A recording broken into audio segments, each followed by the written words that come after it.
बुर्ज खलीफा किसने बनाया? सैमसंग ने।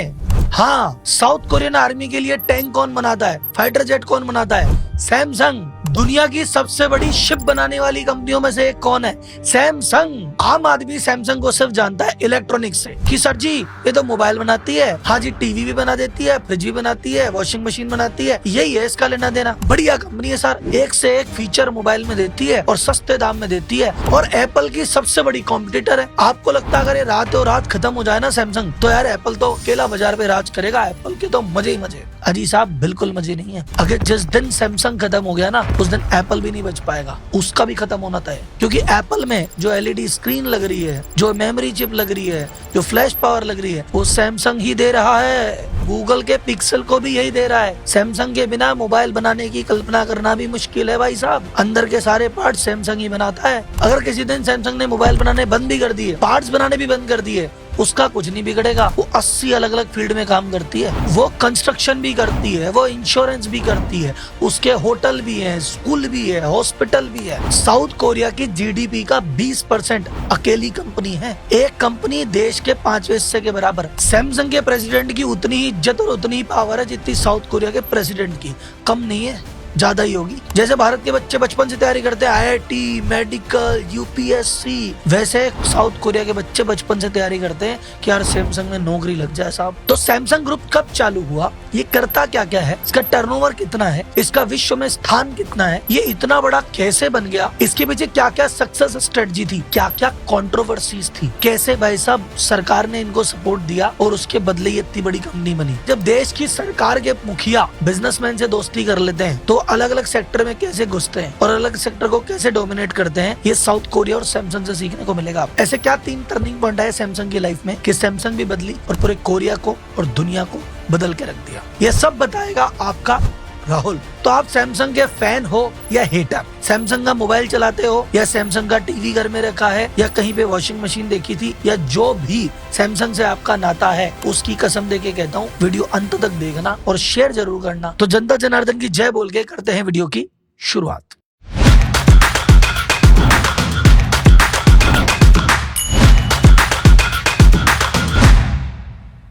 कहानी की शुरुआत होती है 1938 से। साउथ कोरिया की एक रिच फैमिली से एक बंदा आता है, ली ब्योंग चुल। वो मात्र 28 वर्ष की उम्र में एक कंपनी की शुरुआत करता है। उसका नाम रखता है सैमसंग ट्रेडिंग कंपनी। कंपनी का नाम सैमसंग क्यों रखता है? सैमसंग का कोरियन मीनिंग होता है 3 स्टार। 3 का मतलब कोरिया में माना जाता है बिग एंड पावरफुल, और स्टार का मतलब माना जाता है एवरलास्टिंग, कि हमेशा रहने वाला, बड़ा और पावरफुल। सैमसंग आज वही बन गया है जैसा उसका नाम रखा था। तो लोग कहते हैं नाम में क्या रखा है, सैमसंग से पूछो। तो राहुल जी, इन्होंने 1938 में मोबाइल बना लिया था क्या? अजी नहीं साहब, उस समय तो सैमसंग ट्रेडिंग कंपनी थी और ये बेचते थे फल, सब्जी, नूडल, मछली। ये था इनका इनिशियल बिजनेस। इनका सियोल में हेडक्वार्टर था। वहां पे इन्होंने धीरे धीरे बिजनेस चालू करके पहले तो कोरिया के अलग अलग इलाकों में फैलाया, फिर आसपास की कुछ कंट्रियों में एक्सपोर्ट करने लगे, और धीरे धीरे भाई साहब थोड़े पैसे वाले थे और इन्होंने भाई साहब बिजनेस की शुरुआत की। काम अच्छा था, ज्यादा कंपटीशन नहीं था, तो आने वाले 10-12 साल में टॉप 10 कंपनियों में शुमार हो गए। अब इनकी गाड़ी ऐसी चल रही होती है, फल, चावल, मछली, नूडल बेच रहे होते, लेकिन इनकी जिंदगी में पहला टर्निंग पॉइंट आया 1950 में, जब इनका वॉर छिड़ गया। वॉर किससे छिड़ा? साउथ कोरिया और नॉर्थ कोरिया आपस में लड़ लिए। नॉर्थ कोरिया किम जोंग वाला। अच्छा, वॉर कभी भी किसी के लिए अच्छा नहीं होता और देश के लिए तो बिल्कुल नहीं। वो देश की एकदम हालत खराब हो गई। हम कहते हैं पहले साउथ कोरिया से कुछ एक्सपोर्ट हुआ करता था, एक्सपोर्ट तो बंद, खाने पीने की चीजों के लिए भी इंपोर्ट करने लगा। तो उसके बाद इन्होंने ये कहा यार ये जो करंट काम है इसमें तो दिक्कत है, थोड़ा मुझे डाइवर्सिफिकेशन करना पड़ेगा, इसी बिजनेस में रहेंगे तो आगे तो दिक्कत आएगी, तो कुछ नया करते। क्या नया करें? तो उस समय दक्षिण कोरिया में गन्ने बहुत हुआ करते थे। आज भी गन्ने की पैदावार में साउथ कोरिया का अच्छा खासा नाम है। तो भाई साहब इन्होंने कहा यार गन्ने यहाँ पे होते हैं, चलो शुगर मिल लगा देते हैं। तो ये इन्होंने अब लगाई शुगर मिल। अब आप सोचना सर, आज मोबाइल बनाने वाली कंपनी नूडल बेच रही थी, उसके बाद आई शुगर मिल। शुगर मिल से ठीक ठाक इन्होंने प्रॉफिट कमाया। फिर उसके बाद इन्होंने कहा और डाइवर्सिफाई करते हैं, तो इन्होंने एक वुलन फैक्ट्री लगाई और कपड़े बनाने लग गए। तो सैमसंग उतर गया टेक्सटाइल मैन्युफैक्चरिंग में। ये बिजनेस करते करते इन्होंने कहा यार सर सर्विस इंडस्ट्री में चले क्या? तो इन्होंने भाई साहब खुद का इंश्योरेंस कंपनी डाल ली। ये इंश्योरेंस भी बेचने लग गए। फिर इन्होंने कहा यार अपना खुद का एक रिटेल स्टोर डाला जाए, डिपार्टमेंटल स्टोर डाला जाए। तो सैमसंग ने अपने डिपार्टमेंटल स्टोर भी खोले, डीमार्ट जैसे। वो समय था युद्ध के बाद का, और उस समय बहुत ज्यादा कंपनियां काम नहीं कर रही थी और उन्होंने काम किया और इतने सेक्टर में काम किया, थोड़े ही समय में बन गए साउथ कोरिया के सबसे रिचेस्ट पर्सन। अब आया इनकी जिंदगी का सेकंड टर्निंग पॉइंट। ये घुसे उस सेक्टर में जिसकी वजह से आज इनको सब जानते हैं, इलेक्ट्रॉनिक्स। 1968 में ये इलेक्ट्रॉनिक्स की दुनिया में इन्होंने कदम रखा और मात्र 1-1.5 साल के अंदर इन्होंने अपना पहला प्रोडक्ट निकाल दिया, 12 इंच का ब्लैक एंड व्हाइट टीवी। और देखते ही देखते कुछ ही सालों में ये दुनिया के सबसे बड़े टीवी मैन्युफैक्चरर बन गए। 1979 में इन्होंने चालू किया माइक्रोवेव बनाना, 1980 में एसी बनाना चालू कर दिया, 1981 में कलर टीवी लेके आ गए, 1983 में इन्होंने बना दिया पर्सनल कंप्यूटर, 1993 में आते आते ये दुनिया के हाईएस्ट चिप मैन्युफैक्चरर बन गए। और जो आपको ओरिजिनल आईफोन 2007 में लॉन्च हुआ था ना, वाह क्या बात है, स्टीव जॉब्स ने दुनिया हिला दी, उसका प्रोसेसर उसकी चिप भी सैमसंग ने इनको दी थी। फिर इनको ऐसा लगा यार इतने इलेक्ट्रॉनिक सामान बना रहे हैं, अपने को सेमीकंडक्टर की जरूरत पड़ती रहती है, अपन क्यों खरीद के बनाते हैं, अपन सेमीकंडक्टर फैक्ट्री खरीद लेते हैं। तो इन्होंने एक सेमीकंडक्टर फैक्ट्री खरीदी, फिर उसमें खुद ही अपने पार्ट सेमीकंडक्टर के पार्ट्स बनाने लगे, फिर उसको एक्सपैंड करके इतना बड़ा कर लिया कि ग्लोबली एक्सपोर्ट करने लग गए। 2005 तक आते आते दुनिया के सबसे बड़े एलसीडी पैनल मैन्युफैक्चरर बन गए थे। अब बात करते हैं तीसरे टर्निंग पॉइंट की तरफ। ये अभी तक जो मैं बात कर रहा था वो कर रहा था सैमसंग इलेक्ट्रॉनिक्स की, जो ये बाकी फील्ड में था। अब ये मोबाइल में जो असली लड़ाई एप्पल वर्सेस सैमसंग चल रही है ना, उस पे आते हैं कि ये उसमें कैसे आया, मोबाइल कब बनाया। ये मोबाइल्स के सेक्टर में घुसे थे 1983 में साहब, एप्पल से भी कोई 25 साल पहले। और इन्होंने पहला फोन बनाया 1986 में, फोन का नाम था SC100। ये हो गया फेल, बोले भाई साहब नहीं चल रहा। 1988 में दोबारा लॉन्च किया गया, नहीं हार नहीं मानेंगे, SH100, ये भी फेल हो गया, ये भी ना चल रहा। फिर 1993 में लेके आया SH700, ये हुआ हिट। 1994 में लेके आया SH770, ये हो गया सुपर डुपर हिट और भाई साहब इनका डंका बज गया। और 1996 से 98 आते आते ये फोन मार्केट के 57% के राजा बाबू हो गए थे। लेकिन याद करो, ये फोन वो वाला नहीं था जो आज आप देख रहे हो, ये फोन थे CDA में। CD में फोन वो होते हैं जिसमें एक बार सिम लगी आई तो आई, फिर वो सिम बदलती नहीं है।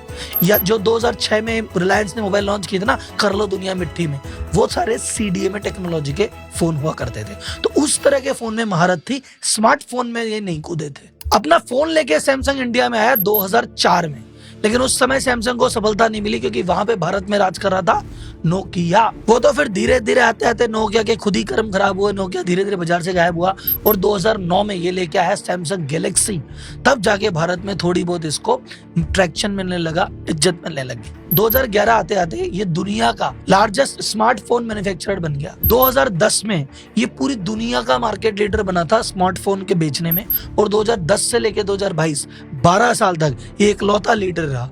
अभी पिछले साल एप्पल ने 2023 में आके इसको थोड़ा पीछे छोड़ा है और हो सकता है वापसी भी कर ले, पर 12 साल तक एक छत्र राज्य रहा था स्मार्टफोन की मैन्युफैक्चरिंग एंड सेलिंग में भी। और दुनिया की जो सबसे बड़ी स्मार्टफोन बनाने वाली लार्जेस्ट फैक्ट्री है वो भी सैमसंग की है। कहाँ बनाई? कोरिया में नहीं, नोएडा में। भारत में है दुनिया की सबसे बड़ी स्मार्टफोन बनाने वाली फैक्ट्री। तो सर जी अब सैमसंग के बाकी फैक्टर्स की तरफ जाते हैं, पर उससे पहले मुझे कमेंट बॉक्स में भी चाहिए, आप में से कभी भी किसी ने सैमसंग का कोई भी प्रोडक्ट काम में लिया है क्या?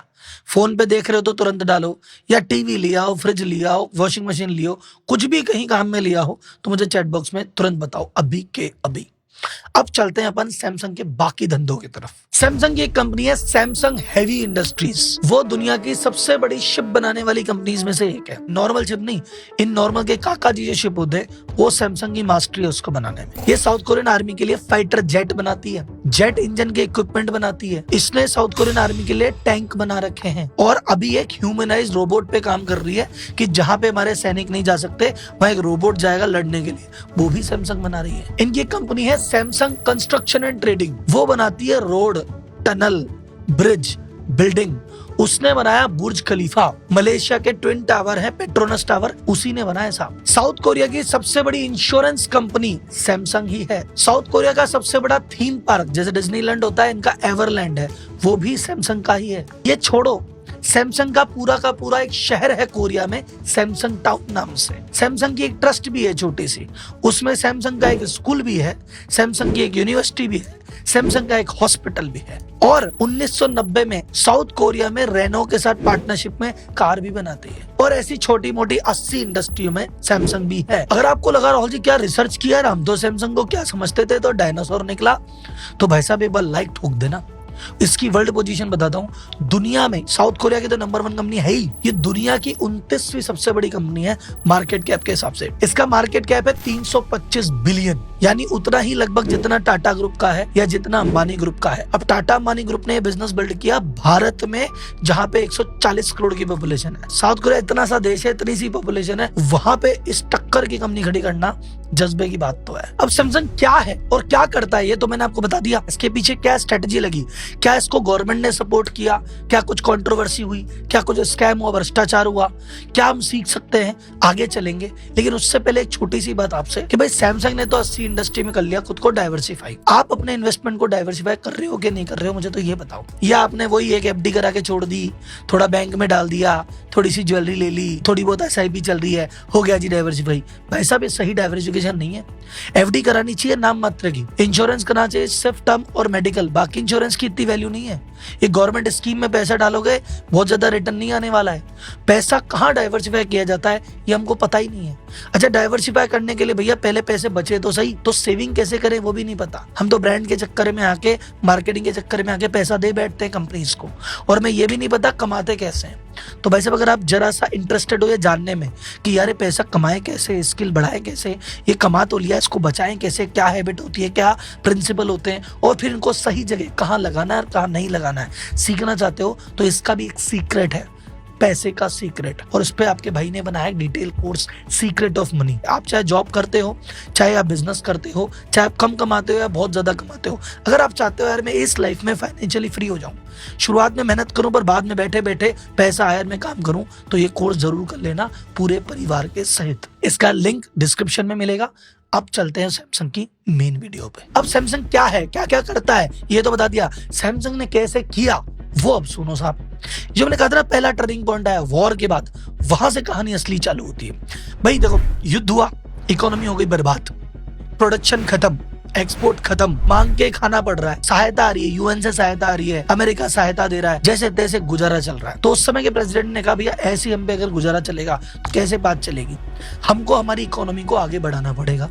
और इकोनॉमी आगे कौन बढ़ाता है, इकोनॉमी तो बिजनेसमैन ही आगे बढ़ाता है। तो इन्होंने कहा एक काम करते हैं, कुछ बिजनेस ग्रुप को छांटते हैं और उनको सपोर्ट करते हैं कि भैया इनको सरकार सपोर्ट करेगी ताकि ये उद्योग धंधे सेट करें, उसको फैलाएं, ताकि ये बढ़े साथ साथ देश भी बढ़े। ये आरोप तक लगते हैं आज भी कि उस समय जो यूएन से पैसा आता था आर्थिक सहायता का कि भैया तुम अपने यहाँ बिल्डिंग बना लो या पैसा अपने नागरिकों को खिलाओ पिलाओ, वो यूएन की सहायता का फंड, अमेरिका की सहायता का फंड, वो सरकार ने डाइवर्ट कर दिया इन बिजनेस हाउसेस को कि भैया तुम आगे बढ़ो जी। उस समय कुछ ग्रुप्स निकले, उस ग्रुप में सैमसंग भी था, एलजी भी था, Hyundai भी था, ऐसे और भी बहुत सारे ग्रुप थे, पर 3 ग्रुप को आप जानते हैं तो मैंने उसका नाम ले दिया। तो सरकार ने इनको सपोर्ट करना चालू किया। सरकार ने कहा जितना लोन चाहिए इनको लोन दे दो, कम से कम ब्याज पे लोन दे दो साहब, इंडस्ट्री में काम करना है वहां के लाइसेंस दे दो साहब, कोई दिक्कत नहीं है, टैक्स में बेनिफिट दे दो साहब, टैक्स में छूट दो दुनिया भर की। सैमसंग जब इलेक्ट्रॉनिक्स में कूदा, इनके कूदते ही इलेक्ट्रॉनिक्स में टैक्स को 50% कम कर दिया, आधा कर दिया टैक्स को, कि सैमसंग आया थोड़ी मदद करो। बाकी कंपनियां जैसे जापान और बाकी कंपनियां यहाँ पे आके कोरिया में प्रोडक्ट बेचती थी,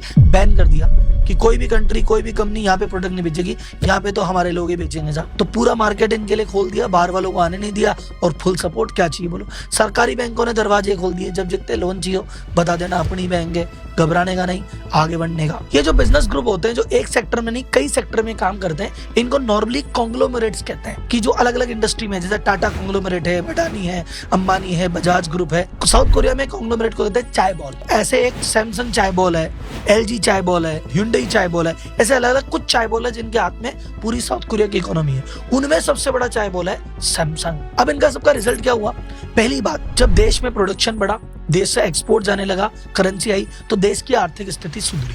बस अब कई लोगों को एम्प्लॉयमेंट मिला, प्रोडक्शन बढ़ा, एक्सपोर्ट बढ़ा, इनका लिविंग स्टैंडर्ड सुधर गया। साउथ कोरिया को कहते हैं मिरेकल ऑफ द हान रिवर। वहां पे एक नदी है हान रिवर, उसके कोने पे है। तो बोले ये करिश्मा है, अजूबा है, ऐसा हो ही नहीं सकता। मतलब एज पर थ्योरी चले तो साउथ कोरिया गरीब देश होना चाहिए, पर ये अमीर हो कैसे गया, बोले इस कारण ही हो गया। लेकिन इस पूरे प्रोसेस में देश को थोड़ा फायदा मिला, लेकिन पूरा देश एक ही कंपनी पे डिपेंडेंट हो गया। साउथ कोरिया की जीडीपी का 20% अकेली सैमसंग है साहब। तो अगर इसको दूसरे शब्दों में कहा जाए, सैमसंग ही साउथ कोरिया है, और साउथ कोरिया ही सैमसंग। राहुल जी ऐसे क्यों कह रहे हो, भाई south Korea is Samsung, Samsung is south Korea. आप एक बार साउथ कोरिया के नागरिक की दृष्टि से देखो। आप साउथ कोरिया के सिटीजन हो, आपको मोबाइल लेना है आप सैमसंग का लेते हो, आपको टीवी लेना है, फ्रिज लेना है, आप सैमसंग का ही लेते हो। फिर आपको भाई साहब गाड़ी लेनी है, रेनो के साथ में सैमसंग की गाड़ी मिलती है। इंश्योरेंस हम सैमसंग से लेते हो। आपको हॉस्पिटल जाना है तो सैमसंग में जाते हो, पढ़ते हो तो सैमसंग में पढ़ते हो, कोई घूमने जाते हो तो किसी शिप पे बैठे हो, शिप सैमसंग ने बनाया है। तुमने थीम पार्क चले गए तो वो सैमसंग का है। तुम रहते सैमसंग टाउन में हो तो भाई साहब तुम्हारी तो जिंदगी ही सैमसंग है। तो सैमसंग वहाँ पे लाइफस्टाइल है। तो जैसे बच्चे तैयारी करते हैं ना, यूपीएससी में पास हो गए तो कलेक्टर बन जाएंगे, मजा आएगा, अजी साहब एक बार आईआईटी में हो जाए, वहां पे कहते हैं बच्चे एक बार सैमसंग में हो जाए तो जिंदगी सफल। सैमसंग में बच्चा काम करता है तो शादी बढ़िया होगी, दहेज का सिस्टम भी होता होगा तो अच्छा मिलता होगा वहां पे। तो इसलिए बच्चे बचपन से ही वहां पे सेट एग्जाम होता है 6 महीने में एक बार, सैमसंग एप्टीट्यूड टेस्ट। तो बच्चे बचपन से उसकी तैयारी करते हैं कि भाई यहाँ पास हो जाए तो सैमसंग में नौकरी लग जाए तो जीवन सेटल, कुछ करना ही नहीं है। जिसकी सैमसंग में नहीं लगती वो एलजी में ट्राई करता है, जिसकी एलजी में नहीं लगती वो हुंडई में ट्राई करता है, जिसकी तीनों में नहीं लगती वो कहीं छोटी मोटी नौकरी करता है, लेकिन जिंदगी भर सर शर्म से नीचे रहता है कि यार जिंदगी में फेल हो गया, जिंदगी में कुछ कर ही नहीं पाए साहब। ये स्टेटस है सैमसंग का कोरिया में। अब मुझे आपसे पूछना है कि सब ये सरकार का कुछ बिजनेसमैन को सिलेक्ट करके उनको सपोर्ट करना, अंधा सपोर्ट करना, ये सही है कि गलत? क्योंकि कोरिया में मैंने आपको एग्जांपल दिया, ऐसा होता तो चाइना में भी है, करती तो अमेरिकन गवर्नमेंट भी है। तो क्या आपको लगता है इंडियन गवर्नमेंट भी करती है? और है आपकी नजर में कोई ग्रुप की यहाँ आपको लगता करे सरकार तो अंधा सपोर्ट कर रही है? चैट बॉक्स में बताना। पहली बात, करती है कि नहीं, करती है तो किसको, और आपकी नजर में सही है कि गलत? कमेंट की बाढ़ आनी चाहिए। अब बात करते हैं कुछ कंट्रोवर्सीज की, क्योंकि इतना बड़ा ग्रुप और कंट्रोवर्सी नहीं हो तो संभव ही नहीं है। 1987 में जिन्होंने मेन चालू किया था फाउंडर, वो एक्सपायर हो गए, उनके बेटे ने ज्वाइन किया। 1996 में जो उनके बेटे थे, इन पे भाई साहब आरोप लगा कि आपने प्रेसिडेंट को, कोरिया के राष्ट्रपति को आपने रिश्वत दी है। बहुत मीडिया में हंगामा बना, पर कुछ समय बाद कुछ नहीं हुआ जी, माफ कर दिया गया। 2008 में इन पे आरोप लगा टैक्स चोरी का, इन पे आरोप लगा घोटाले का, इन पे आरोप लगा फिर रिश्वत देने का। इनको इनके सैमसंग के पद से हटा दिया गया। 3 साल की जेल भी हुई, पर कुछ समय बाद वापस प्रेसिडेंट बन गए, जेल माफ हो गई, कुछ नहीं हुआ साहब, वैसे ही चलता रहा जो चल रहा है। उसके बाद जो इनके बेटे थे, उन पे भी आरोप लगा कि इन्होंने भी प्रेसिडेंट को रिश्वत दी है। उन पे भी बात चली, केस सिद्ध हुआ, सजा हुई, लेकिन फिर सजा माफ हो गई, फिर कुछ नहीं हुआ। तो इन पे आरोप ही लगते हैं, बस सजा ही होती है, अल्टीमेटली उसको माफी होना है। क्योंकि चाहे पास्ट प्रेसिडेंट हो कोरिया का, या करंट हो, या आने वाला, सबको पता है कि सैमसंग बिना काम नहीं चलेगा। अगर सैमसंग आज सोचती है कि यार मैं कोरिया से छोड़ के बिजनेस कहीं और सेटल कर लूंगी, सैमसंग के पास ऑप्शन है, 20-25 साल में यहाँ समेट के कहीं और कर सकती है। लेकिन भाई साहब कोरिया के पास ऑप्शन नहीं है सैमसंग के अलावा। तो सबसे पहले भैया केस स्टडी से लेसन क्या मिलता है? पहला लेसन डाइवर्सिफिकेशन। जब जहां मौका मिले हथौड़ा मार दो। क्या पता इनको लगा यार नूडल बेचेंगे जिंदगी निकल जाएगी, लेकिन भाई साहब कपड़े में आए ना, शुगर में आए ना, इंश्योरेंस में आए ना, उसके बाद इलेक्ट्रॉनिक्स में आए तभी तो जीवन बदला, टेलीकॉम में आए तभी तो तगड़ा नाम हो रखा है। तो भाई साहब ये 2 सेक्टर में नहीं आते, वहीं रह जाते, तो इतना बड़ा ग्रुप थोड़ी बनता। तो जब जहां मौका मिले डाइवर्सिफाई करो। ऐसा नहीं है कि एक ही सेक्टर, एक ही प्रोडक्ट में जिंदगी अपन को निकालनी है। दूसरी चीज, क्वालिटी पे फोकस करो। देखो एक ये बात है कि देखो सरकार के सपोर्ट से आगे बढ़ गई, लेकिन सरकार का सपोर्ट तो इनके अलावा एलजी को भी था, वो क्यों ना बढ़ी? hyundai को भी था, वो क्यों ना बढ़ी? क्योंकि भाई साहब इन्होंने जो काम किया क्वालिटी से किया। इनको सपोर्ट मिला, पर सपोर्ट का भरपूर फायदा उठाया। प्लस सरकार भी हेरे गेरे को सपोर्ट थोड़ी करी थी। सरकार ने कहा जो उस समय टॉप 10 है उनको बुलाओ, उनको सपोर्ट करेंगे। ये टॉप 10 में तो अपने दम पे ही पहुंची ना, सरकार के सपोर्ट करने से पहले। और फिर सरकार ने जब सबको सपोर्ट दिया, तो उन सपोर्ट में भी सबसे तगड़ा सपोर्ट कैसे ले बैठी? तो इनकी खुद की क्वालिटी थी, जो बनाया उसमें स्केल किया, नंबर 1 बने, क्वालिटी बनाई। इवन एप्पल जैसा जायंट भी इन पे डिपेंडेंट है, तो दम तो है सा। एंड तीसरा, द मोस्ट इंपॉर्टेंट, भैया अपना टैलेंट अपनी जगह, मेहनत अपनी जगह, डाइवर्सिटी अपनी जगह, लेकिन अगर सही जगह पे सही दोस्त मिल जाता है तो भाई साहब उसका बेनिफिट भी होता है। तो ऐसे कई ऐसे बिजनेसेस हैं जो वर्ल्ड लेवल पे या इंडिया लेवल पे हैं, जिनको बढ़ने में एंटरप्रेन्योर का दिमाग था, मेहनत थी, लेकिन एक पीछे से सपोर्ट भी था जिसने उसको पहुंचाया। तो ये भी अगर मौका किसी को मिले तो लेना चाहिए। आपकी नजर में किसको मिला, किसने लिया? कमेंट बॉक्स आपके लिए खाली है। तो भाई साहब डाइवर्सिफिकेशन इज द की, चाहे बिजनेस कर रहे हो चाहे पर्सनल इन्वेस्टमेंट। तो भाई साहब अभी देखो अभी क्या चल रहा है। तो अभी सीक्रेट जो मनी जब कोर्स करोगे ना, तो आपको पता पड़ेगा क्या सही है क्या गलत है। तो सही कर रहे हो तो आगे बढ़ जाना, गलत कर रहे हो तो सुधार लेना। कोर्स करो, पता पड़ेगा वो कहाँ पे। लिंक डिस्क्रिप्शन में डाल ही रखा है, पहुंचो तुरंत।